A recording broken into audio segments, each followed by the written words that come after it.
for attending this press conference.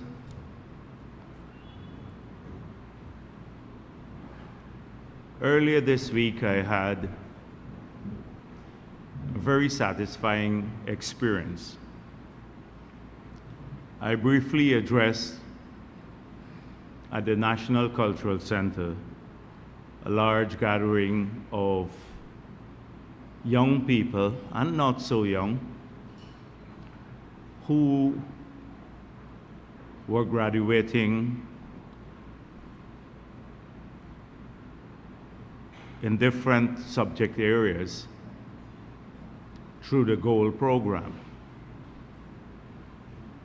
And that was just one of 3 such sessions that took place earlier this week. It was a packed cultural center, and it gave Guyanese just a glimpse into the magnitude of the impact of the GOLD scholarship program on the lives of many of our people. If you've had a chance to look at the images from the cultural center, you would see that it was reflective of Guyana, the demographics of Guyana, young and old, men and women, and people of every race. And that is a very satisfying thing for us in the People's Progressive Party. Our policies are working for all the people of our country.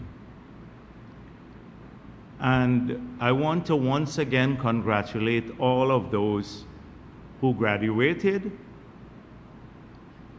recently and those who have opted to study through this program. They are going to take over the leadership of the country in the future.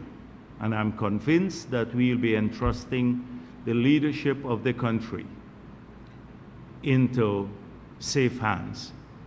And when I speak of leadership of the country, doesn't have to necessarily be in the political field. It would be in the agriculture, smart agriculture, and the exciting program that we have for expanding agriculture. It would be the leadership of delivering on world-class healthcare and education for our people. It's the leadership in the digital society that we will be creating, or we are working towards. So I'm very excited about that future. And I want to acknowledge the people who have been studying through that program, because there were a lot of naysayers at the beginning of the program.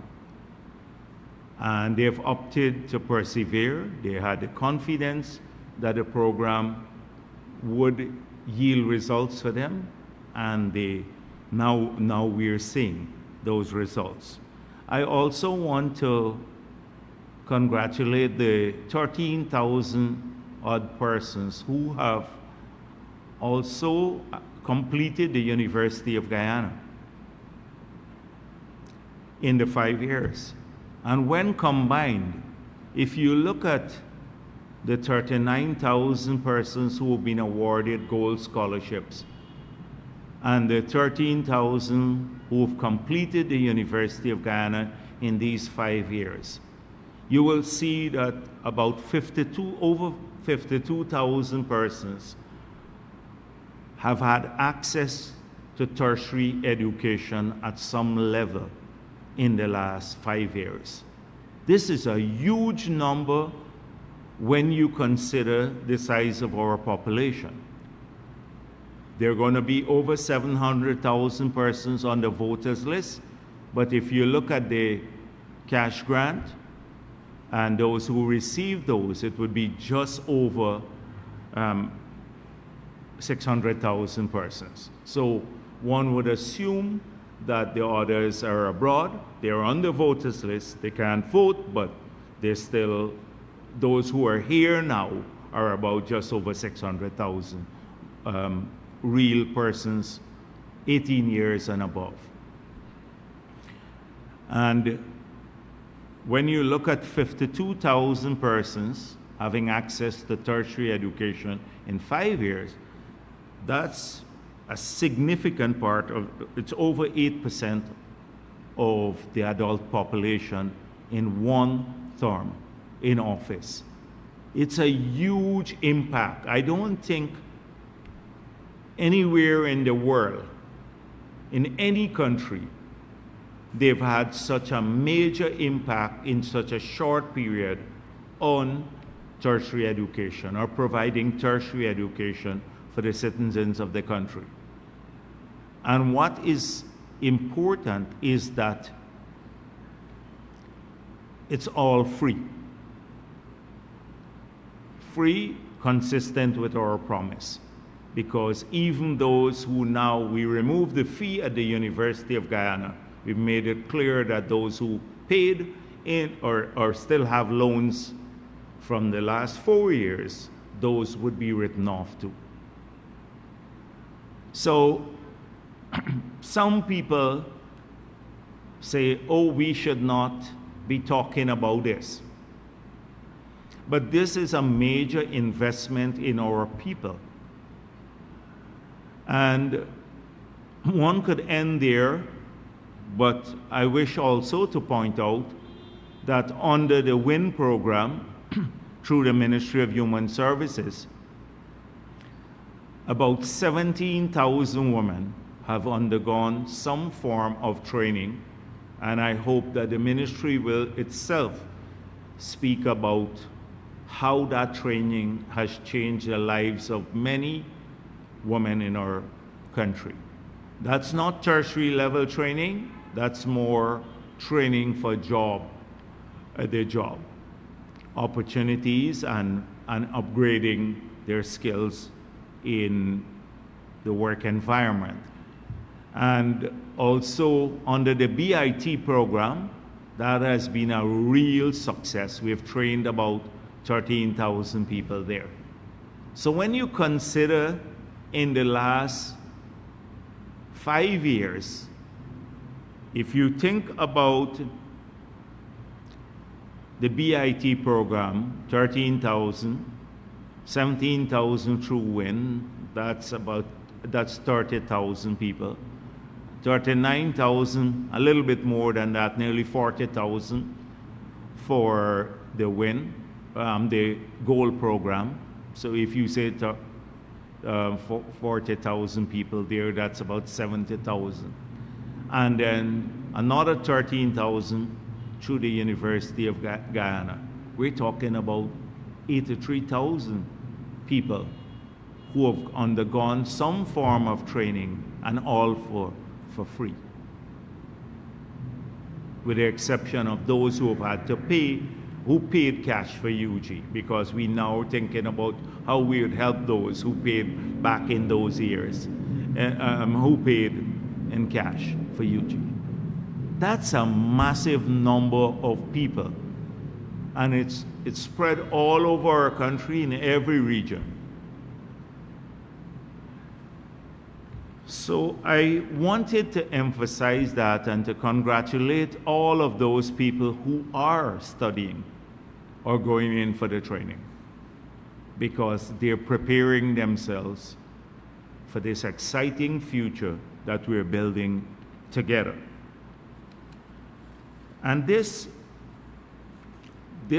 brings me to another important issue.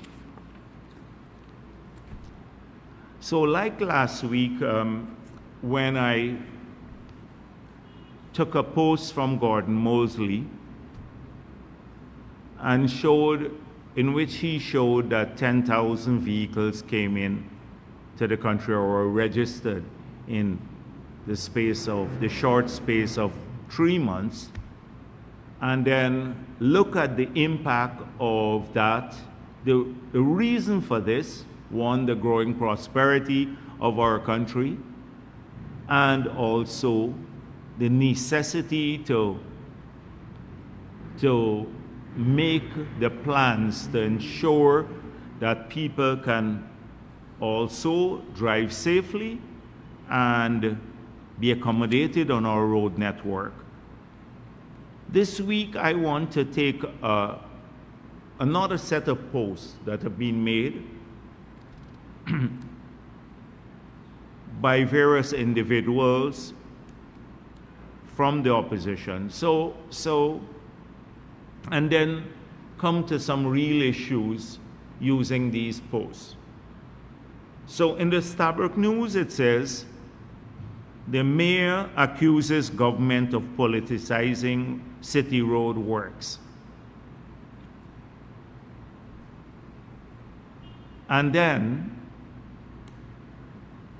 I've seen a number of posts saying we must not campaign on roads and bridges built, because that's the normal thing for governments to do, to build roads and bridges. So why are you campaigning on it? And then I recall that a few weeks ago we were accused of campaigning, particularly Mr. McCoy, on the cash grant, the children's cash grant, because he spoke at one of those activities and was laying out the history of the cash grant and some other government policies relating to education. And there was a big hue and cry by some sections of the opposition and media, particularly those hostile to us, were saying, why is Kwame McCoy campaigning at a cash grant ceremony? That is not a cash grant, the Because We Care for the Children grant. And I said then, and I'm going to repeat it now, it seems as though there's a feeling in the opposition, supported by some media houses and some people hostile to us, that we must not speak of our achievements. We must not say they want to tell us what we must campaign on. And we must not campaign on all the good things we did. We must only campaign on what they are speaking about.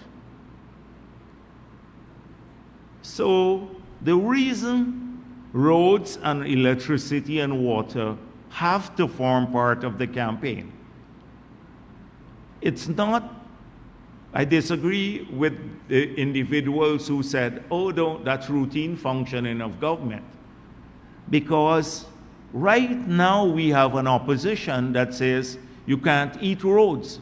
So they don't see roads as a priority. You can't eat infrastructure.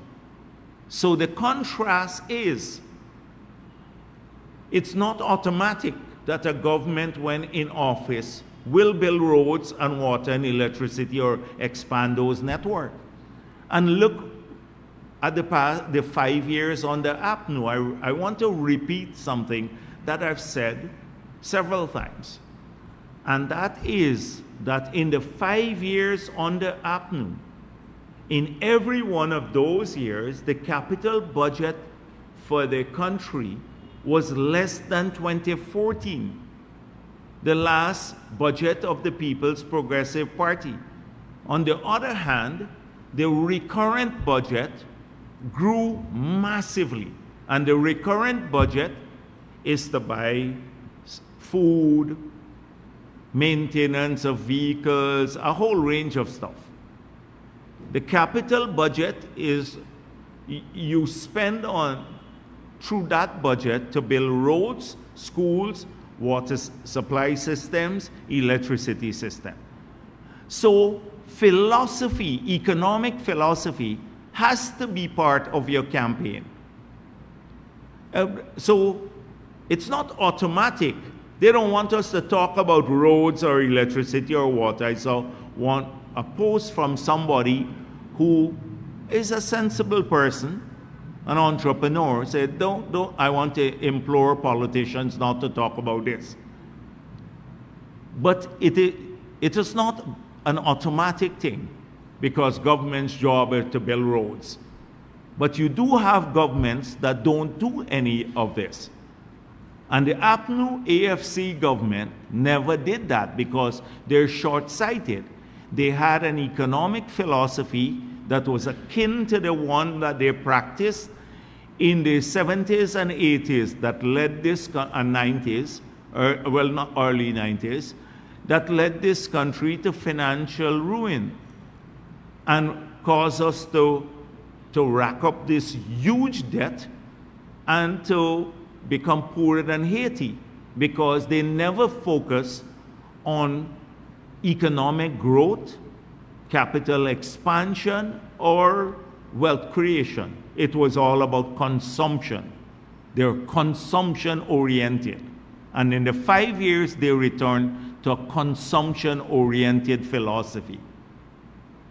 So we have to talk about the roads, because they would not have been built by another government. In fact, they're saying now, even in opposition, you can't eat roads. So all the community roads that you see across this country would not have been built by APNU. The highways would not have been built. The electricity, we have that as an example. They killed the hydro, didn't do anything for 5 years, buying new sets, etc. It's because of our philosophy that we're working to get the electricity system fixed definitively, which would lead to a lower price for electricity, and therefore help with disposable income, and also make the cost of doing business cheaper. So this is an important thing. They don't want us to talk about our achievements. Now, to be fair to the person who posted this, because I saw the post, he did not just stop at that. He said, tell us about how these roads will impact on people. There was one individual. I'm not talking about the industry, the opposition, because they don't want you to talk about anything of this nature. I did not think that we had to elaborate on this, because the impact of the infrastructure should be evident for a changed society. But I just want to repeat how a road, for example, would help economic growth and other expansion in the country, or social improvement. So all the roads, every road that we build, particularly the highways, would have an impact on transit time and transit costs for goods and people. And if you can lower the cost of transit, so on the road, or the time that it takes you to move between point A to point B, then that's money saved or time saved. Everything can be quantified, because the time spent on the road stuck in a vehicle could be used in other pursuits, either leisurely pursuits or other economic pursuits. It has an economic cost to that. The time that you spend on the road, there is a cost to it. And then these roads also open up opportunities for people. First of all, opening up new lands. So take, for example, the the Heroes Highway. From Georgetown all the way it would get to the airport. Think about what is taking place on the side of the highways. The growth, the opportunity, opening up more lands for development purposes, both of private lands and state lands. So it's not just state lands, because very few, we have limited amount of state land in that corridor. But it will lead to economic expansion by opening up more opportunities. And if you have not seen it, just look at the visible impact. Just come out of South Georgetown. From the moment you drive out of South Georgetown, the Rumvelt area, you see it. A hotel, the Ministry of Housing, shopping malls, a whole range of economic activities that would employ thousands of people along that corridor. Just imagine the impact on healthcare now. If you're in South Georgetown or anywhere in the Diamond or all the way to Soesdijk, you can then access the Diamond Hospital in minutes. So it's not the road for the sake of building a road. It's not a vanity project. It is an organic part of implementing our economic plan. And I didn't think that we needed to have that discussion, because it would be so evident to everyone that it's not a road just for the sake of building a road. But then you have people saying this, and seemingly sensible people tell us how they would impact real development. And the same thing with the bridges we're building. Just imagine all those bridges, 45 concrete bridges from Linden all the way to Lethem that is under construction, with one remaining, the Kurupukari Bridge. Think about goods going to Brazil and goods coming from Brazil into Ghana. How it's going to change. The wooden bridges that were there before were the biggest humbug to trade, because they were old wooden bridges that collapsed all the time. You couldn't move these big trucks across those bridges. It would have a huge impact with trade with Brazil, resulting in jobs for truckers, for a whole range of other people, apart from opening up more, helping with the cost of living in Region 9. And we're now connecting Region 9 to Region 8 through a road and bridges, so that you can move goods into those regions without having to fly everything into them, which pushes up the cost for people who live in those areas. It's not a vanity project again. It's done to expand economic opportunities and bring access to our people. First of all, that will have an impact on their cost of living, but their produce can then reach the city. Think about the Demerara Bridge, now what that will do for the people in Region 3.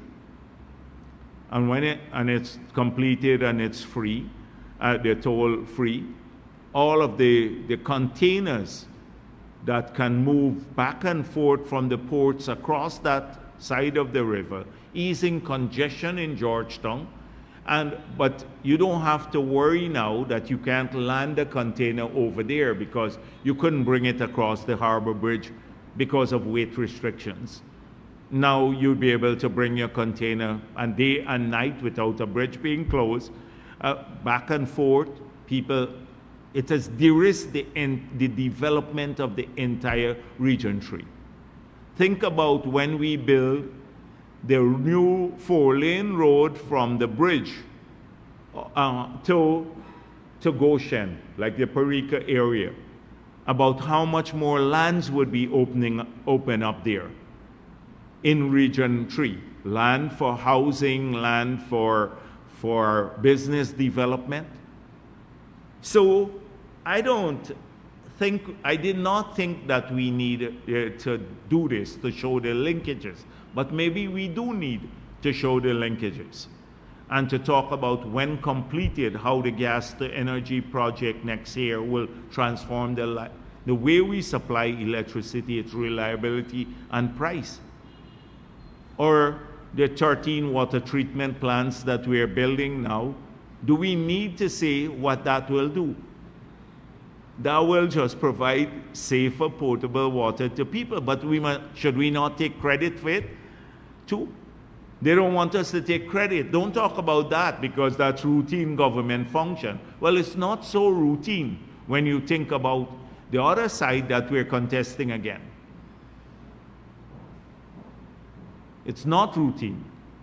And they would want to make it seem routine so as to diminish what the phenomenal changes that have been taking place that are evident, visible to everyone in our country.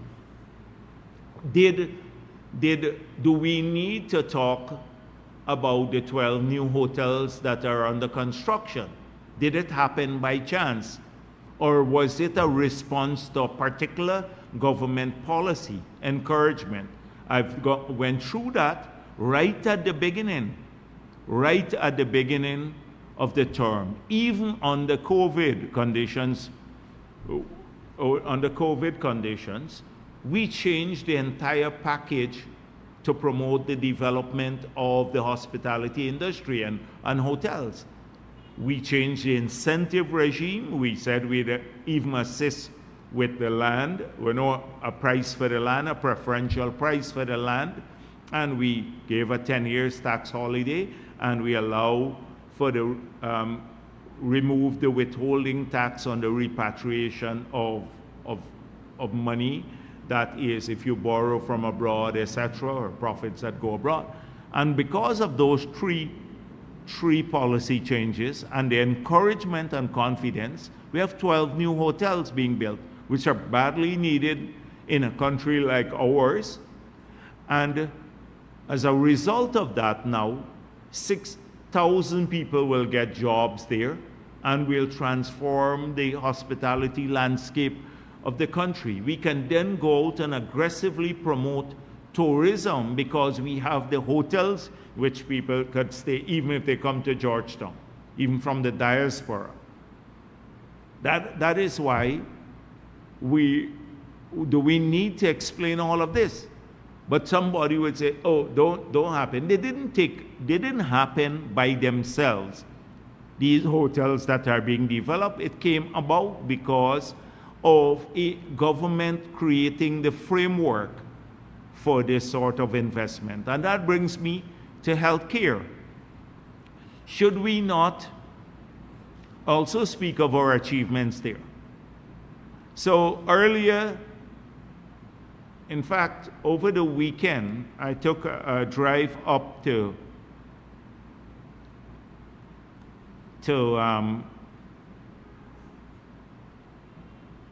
Diamond,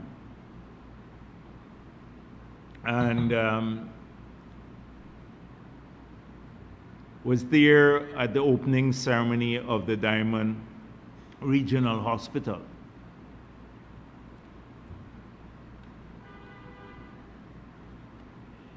I must confess that I did not go into the hospital after the president spoke. I left, but I had seen images of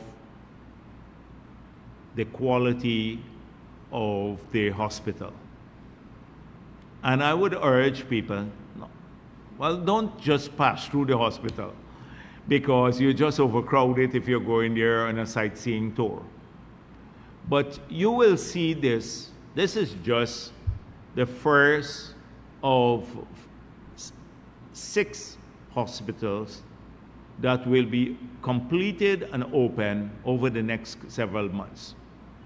And it may happen before the elections. And a lot of people would say we're opening these hospitals because of the elections. But they represent several years of work. And the decision to build these hospitals took place 3-4 years ago when the feasibility studies were done and we examined, we had to raise the money and everything else and award the contracts. So this is the fruit of several years of work, and we're happy that they are being open before the elections because they're consistent with our promise to work towards delivering world-class health care for our people.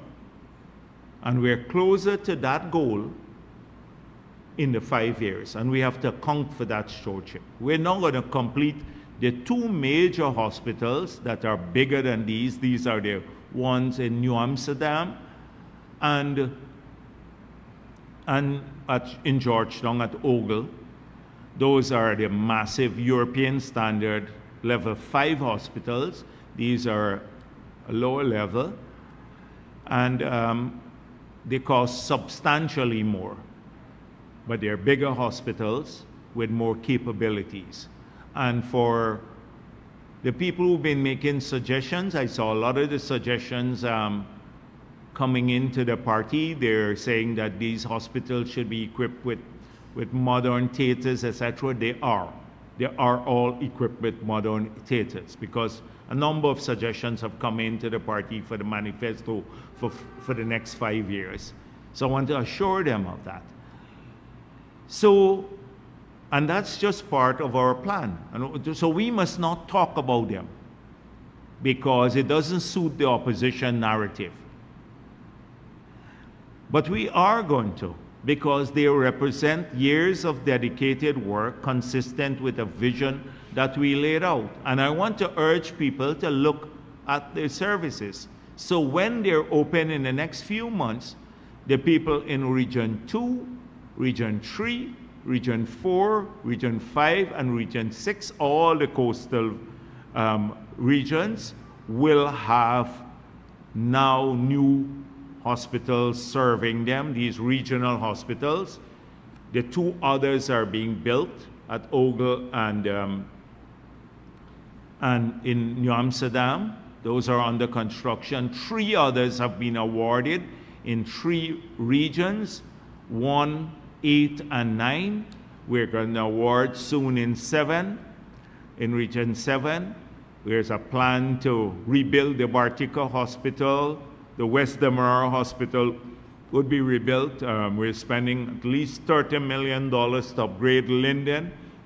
And once we move out the maternity section, the children maternity section from the Georgetown Hospital to Ogle, then Georgetown Hospital, a lot of the buildings will be pulled down, and we have a modernization plan for the entire Georgetown Hospital too.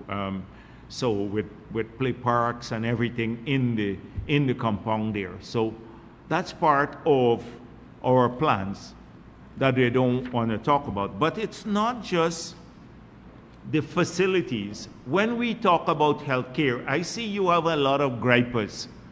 You have a lot of gripers and nitpickers. You have one nitpicking nuisance from Anog all the time. Lazy, very lazy guy. Talking all the time about hospitals and stuff.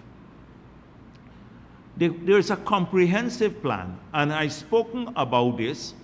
We will have, like anywhere else in the world, challenges along the way in getting to world-class health services. We'd have a personnel problem. The UK had a personnel problem. They're bringing people from around the world. That's a developed country. The United States has big problems. You go to waiting room in some areas in the United States, you check the statistics, and sometimes you have to wait 6 hours in some states to get to see a doctor, and that's private education, private healthcare. You just check that. So we will have teething problems, but I want to assure people we are working not just on the facilities, the modern world-class facilities that you just heard me speak of, but personnel. You've heard the President speak about this, Minister Anthony speak about this, about the massive training that we're doing now for people to staff these hospitals. We're recruiting aggressively from abroad, specialists, and if necessary, We'll continue to do so so that we can deliver a good quality care in these hospitals.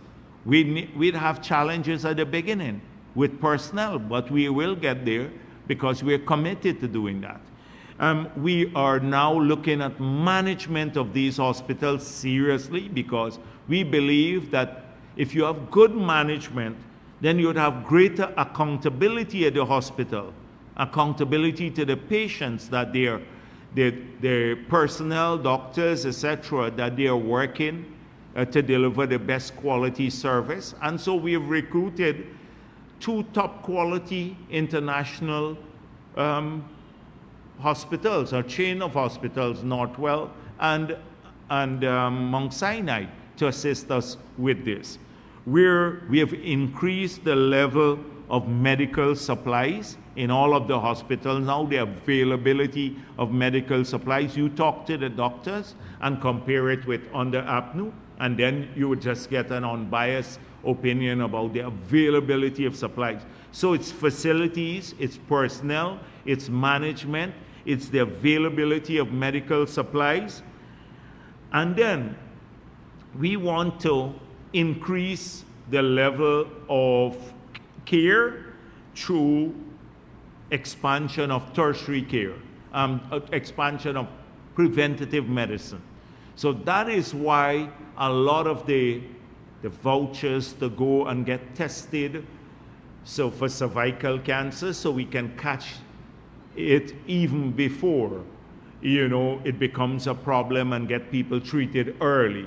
We want the universal health care vouchers, so people, if they have some condition, they can go and get their blood test done, or maybe check for hypertension, and we can intervene early before it becomes a problem and causes cardiac or other complications, people losing their feet from diabetes, etc. A lot of focus on preventative medicine, and it's happening already, and we're going to expand that. We're delivering more tertiary care now, even at the level of our hospitals, public hospitals. You have joint and hip replacement, you have even cardiac care, stenting, a whole range of things done in public institutions, and that will only grow.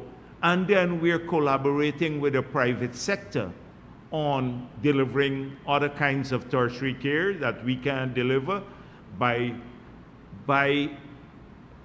offsetting some of the cost or co-investing with them, like we did with the CHI in the early years, so that we can bring the cost down.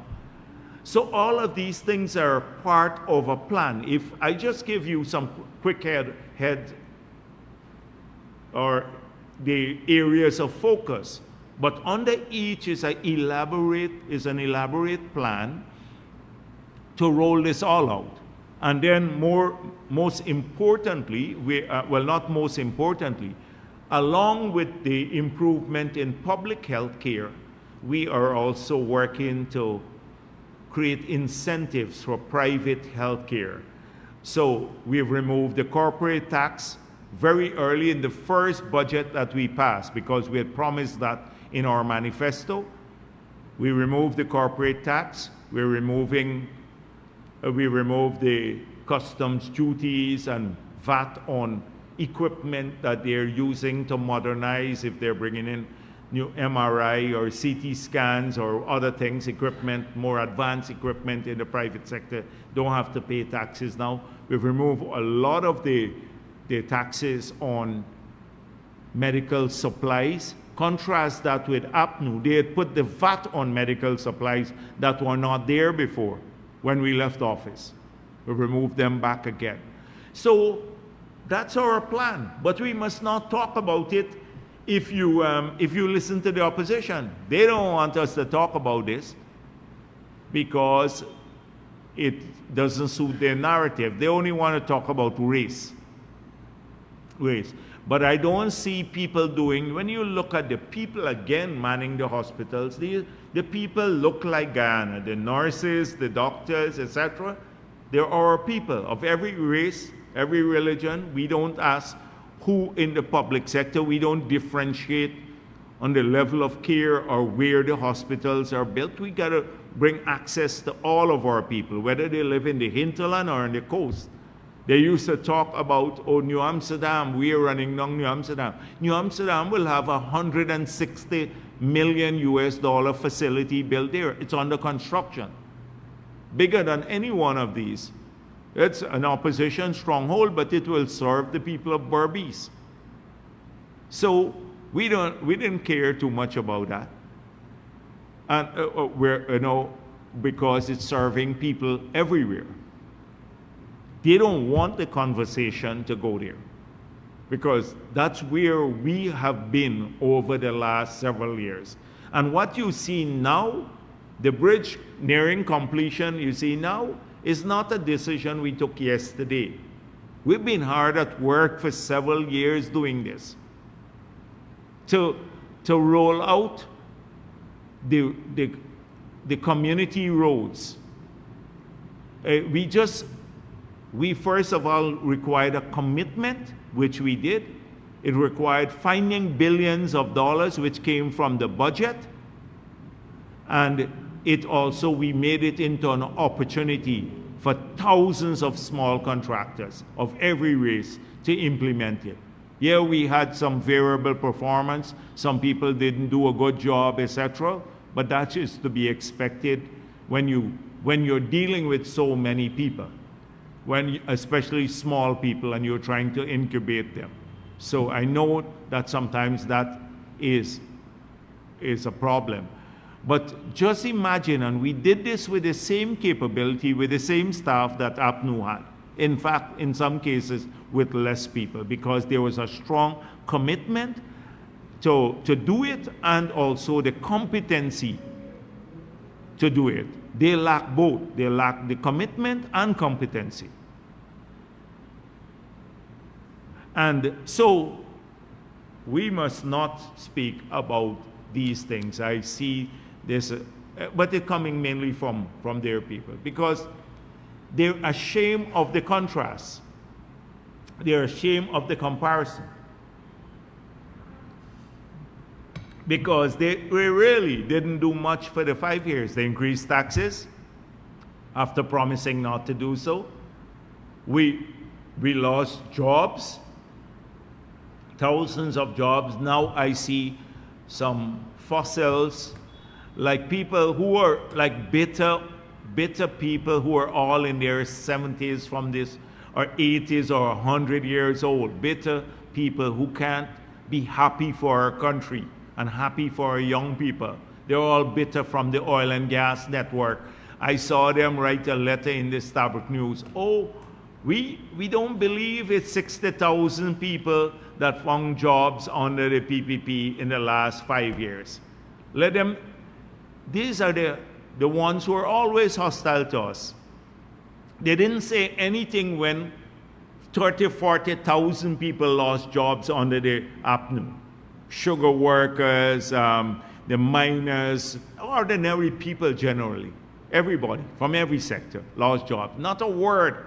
Now we have labor shortages in some parts of the country. They're the very ones who would complain they can't find workers. But we have a problem with the number 60,000. Well, the number is actually even higher. We're conservative. We're conservative about this. We have shortages in many parts of the country of labor. Every day people complain they can't find enough. And just think about the work sites. The work sites. The people who are building the bridge, they're Chinese, mainly Chinese workers. Just imagine if we had to deploy only Guyanese to building that bridge across the Demerara River. We'd have even more shortages. You wouldn't find them elsewhere or somewhere else. So we do have lots of employment opportunities here in the country, but they are, the PPP thing. That's all week they're writing that. That is where, look at the Starbuck News this week.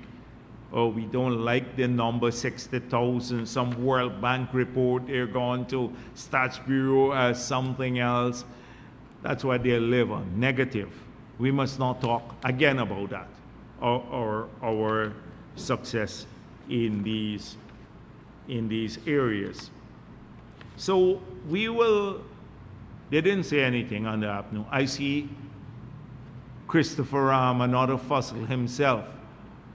He, again, bitter, talking about, oh, the PPP and the oil and gas contract again, that Ali must not get a second term.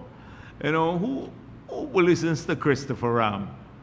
And I think he gives a kiss of death to any side that he links up with. Yeah, you know, some people are just sour, and they're that's it.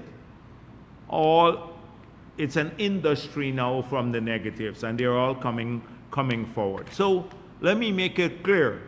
We're going to campaign on what we did, what we promised, what we did. So we're going to campaign on putting $11 billion in the pockets of the parents and children that APNU took away from them.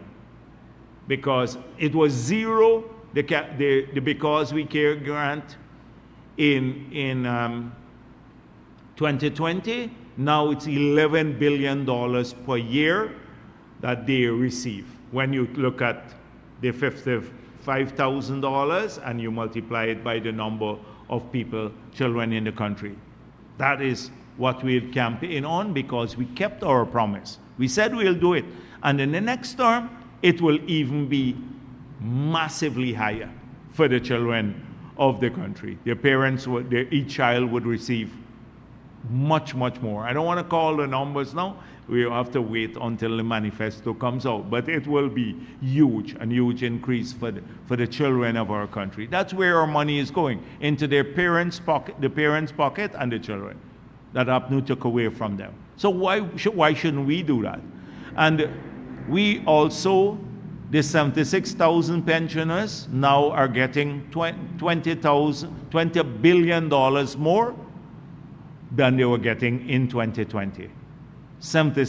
About 76,000 pensioners. If you look at the increase, it's about 19 point something billion dollars more that they're getting every year, more than they were getting in 2020. We'll campaign on that too. We'd say we kept our promise to you, and that will increase in the next term. And the public servants are getting $105 billion more than they got in 2020. Per year, I'm talking about year. The farmers have gotten help. The miners got back. We removed we lowered the royalty rate. We removed the VAT on machinery and equipment, and we removed the tributous tax. And so they got all the benefits back again. The farmers got benefits through, now they're getting some help back with DNI, they're getting help with seed paddy, and we've removed the machinery, the VAT on machinery and equipment again for the farmers. We reversed the high water and land charges that they put on them. So we're going to talk to the farmers about this. Why shouldn't we? Because we did it. APNU just put more burden on them. So I can go down the long list, and I would say to the PPP supporters, we have things to talk about. We don't every day wallow in racism, because we are a party that brings people to us, and we're a national party. We don't need to engage in that. They're the dying, moribund group that just focuses on racism all the time. And so we have achievements to talk about. Our campaign is about achievements. So we don't be ashamed if you're a PPP supporter, or embarrassed because they're saying we must not talk about these things. You just go on, talk about them as much as you can, because they're part of what we promise, and we'll continue to do so. Talking about racism, and I saw some of its vilest expression in the last week coming from the other side. So, Winston Jordan, a person who was extraordinarily lazy in the period when I was Minister of Finance and President, but we kept him on. He was earning a foreign salary and doing very little in the Office of the Budget in the Ministry of Finance, who was a disaster as Minister of Finance in the 5 years, who just put all these taxes that I've been talking about, layer upon layer of taxes, and in an unapologetic way, who was scandal-oriented and prone. You remember what took place at Gael and the conversation that was made publicly, that was made public. You recall all of the lands that he transferred without collecting any money, some of them after the elections were held. And you remember him saying he thought that the 18 million signing bonus was a gift. This is Winston Jordan. So the Demerara, again, Ghana Standard had a headline.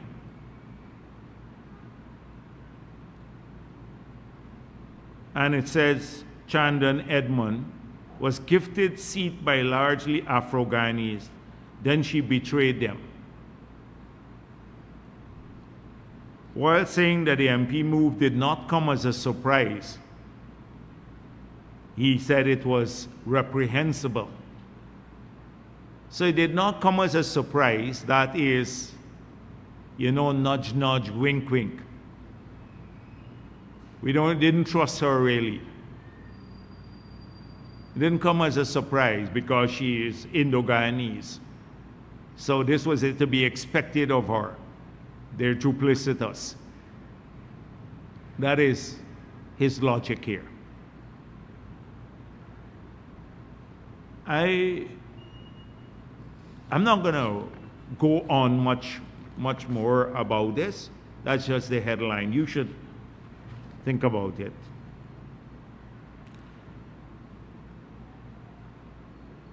Dr. Hines dubs Seram in the same Ghana Standard, Seram an ingrate whose race was the greatest asset in black-dominated party.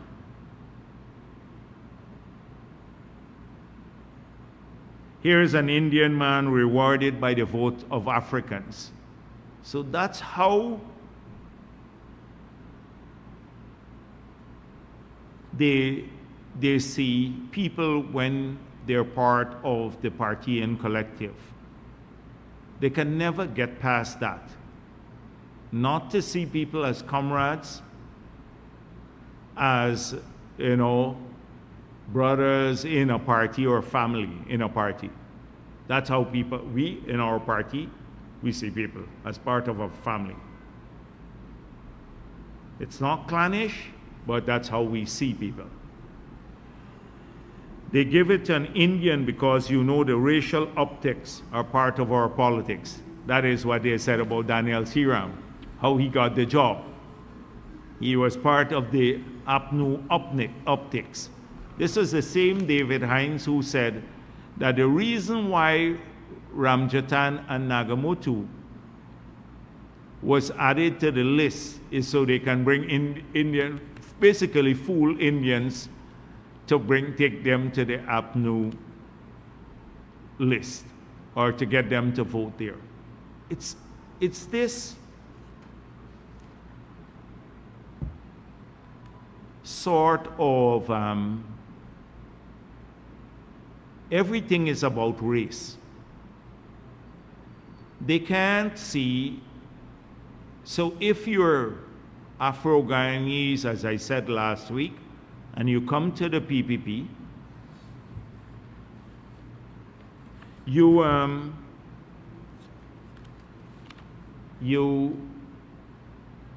are called all sorts of names. I don't even want, it's so vile. But, slave catchers, everything else under the sun. And then the Indian ones who might have supported the PNC in the past, or AFC, if they decide to support the PPP or anyone else, they suddenly, we expected that from them. They're always duplicitous. Indo-Guyanese, never part of to see people for who they are and the contributions they make. Even Amna Ali, who was in the PNC for 50 years, had to undergo that sort of abuse. She was general secretary of the party, gave her entire life to the PNC, but never was accepted. If you look at the people on the PPP side, like a Roger Luncheon or a Kwame McCoy, they cost them all their lives, but they grew in the party. They go to Congress, they get some of the highest votes, they're part of our team. Nobody talks about them in the PPP as window dressing or anything else, or racial optics, because we don't see people that way. We see them for the contribution that they want to make. And then there is a letter to the established news. Crossover phenomenon connotates a possible reverse result, by Adriana Thomas. I'm just going through this because I want to draw attention to dog whistles. And she said, they're not going to really, all these people who went are not going to take any votes much or bring the PP much votes. For every one of them, we must now, 3 more persons must come out on our side. So she is saying to Afro-Guyanese, basically, ignore the failure of this party, the lack of leadership. Ignore the fact that they have no plan for the future of this country. Ignore the fact that they betrayed the people of this country, including their own supporters, by not fulfilling the promises they made to them in between 2015 and 2020. Ignore the fact that they're focused only on racism. That's the only reason you must support them. Not because of policy, not because of plan, not because of anything else, not because it's good for you and your own future. You must remain wedded to this party, even if they're sinking ship, even if they have no future whatsoever, just because of race. Is this what people are saying here? If this, like they were doing when they said people must not apply for the gold scholarships, they'll never get this. Remember the early days of the PNC? They didn't even want people to apply for the gold scholarships. So I saw Carl Greenidge saying a couple of things about Geeta Chandan, but I think she's resigned from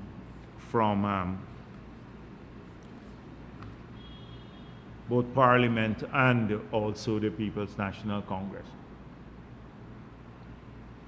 I'm not going to deal with Carl Greenidge because I thought it was more balanced, and I'm not going to deal with him this week. Maybe next week address that issue. So then can those endorsing President Ali, Annette Ferguson, truly influence voting population? And that's out there. Not those endorsing us will influence the population. We're happy that people are coming to our party, and we welcome them. People who have been with the People's National Congress, people who've been with other parties, or who've been leaders of the small parties, and they are welcome to join our party. I want to, to join our campaign. They don't have to become members of our party to be part of our national campaign. They don't have to be members of our party to be welcome in our collective. Many of them will not seek membership, and there are many people who are part of the cabinet now who are not members of our party. Samuel Hines was prime minister for all those years. He is not a party member, but he was a comrade. He was loved in the party. He was not treated any differently from as a party member. So that's one. Two, we don't, when people come to us, say, you have to prove yourself to us by cussing the people where you came from. We don't demand that of them. The other side need to do that. So we don't encourage them. If you want to make the choice openly to come to the PPP, and you make that choice, and you want to support us because you have seen that this party has performed well in government, and most people who have decided to support us have spoken about what they have seen, the plans for the future, the achievements of the 5 years, and that's why they're endorsing President Ali and the PPP, because of what we are, what we have done for the country. And PPP supporters are happy for that because they see people recognizing that we are changing the country. So a lot of people come to us for that reason, but we don't say, like somebody was asking President Ali, oh, did they repudiate the APNU? And, we don't ask them to do that. They can do that if they wish, and a lot of people are speaking about their personal experience in APNU and the failures, but there's no demand from our party to run down the other side. I saw President Ali being asked, oh, did they renounce the role that they played in rigging the elections? Well, I've spoken about the leadership of these parties. The leadership of the parties have to do that. Nigel Hughes, who is the leader of that party, he has refused to do that. And Norton. These two, in fact, they keep insisting that they won the elections. They're not only not repudiated their role, but they're still insisting that they won the elections. The stolen mandate that they speak of. So we don't require of people who come to us, we don't treat them like, we don't rub their nose in the dust. We treat people with dignity. I made it clear in the past, and they asked, oh, our PPP, I saw a Democrat Waves headline, and they asked the president whether PPP supporters are upset that people are coming to us. And then the headline says, few long-serving PPP members complaining about APNU AFC defectors. Ali said that, making it look like it's a trend. Now, people have always, on the ground, we have a party where people can express their views freely. But I don't see this as a big trend, and most PPP supporters know that what is important is winning the election so we can continue to transform this country. And and that we treat people fairly. There's been no promise made to anybody.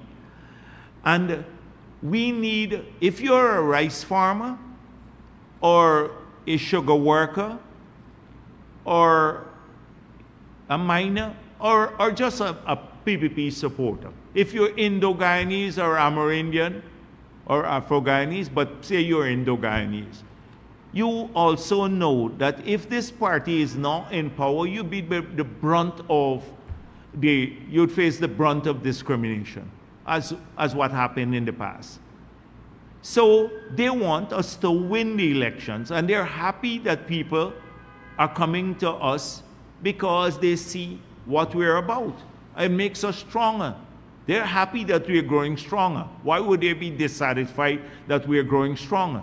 When our party from Chedi Jagan days, we focus on this at the Babujan.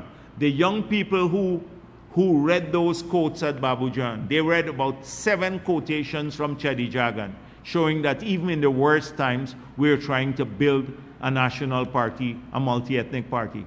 So why should we be upset? They made it look like it's a trend. Everybody, all the PP supporters are upset. They're not. They're happy people. We're growing stronger because they know without us being in power, then the country's fortunes would be reversed and they would feel the brunt of the discrimination. So I don't see all of this. All week long, they're trying to create dissatisfaction in the PPP ranks. It's futile. It's a futile attempt. It's not going to work. But I thought I'd just address it frontally here, just so that those who may be misled by those headlines, they can see our perspective on the matters. We're happy with them. I saw Mr. Ali Koch has recently endorsed President Ali for another term in office, and he was a vice president under the last government, and I think he has seen the development in the country. They may not be happy with everything that we do. Not everyone is happy now because we still have a lot of things to do. Even our own hardcore supporters, when you go to the communities, they say there's still this to be done, the drains to be fixed, the NDC don't pick up the garbage, etc. But they will support the PPP because they see it being fixed in the future if we're there. They will support, even with the small amount of dissatisfaction there. Now, my friend Norton repudiated the friendship. He said, oh, Jagdeo is not my friend. Jagdeo is part of a corrupt cabal. I don't keep friendship with corrupt cabal. It was just an expression. I think Norton is worried that if I keep saying he's my friend, the hardcore in there would say, oh, you're friends with the demon, because that's they call me the demon, and it may affect him, So just to save Norton, there is no formal friendship. Let me say there's no formal friendship between Norton and I. I wish him well with his great leadership skills and everything else over there. So, but he even issued a long statement like this: Jagdeo is not my friend and all that. It really bothered him that I referred to him as my friend. It was just for his hardcore supporters. Norton is not my friend, so that they don't harass him. I remember how they harassed other leaders that they thought. They used to spread rumors that Corbyn is my friend and then tried to harass Corbyn and all of that. I think Norton is worried about that. So, Mr. Norton,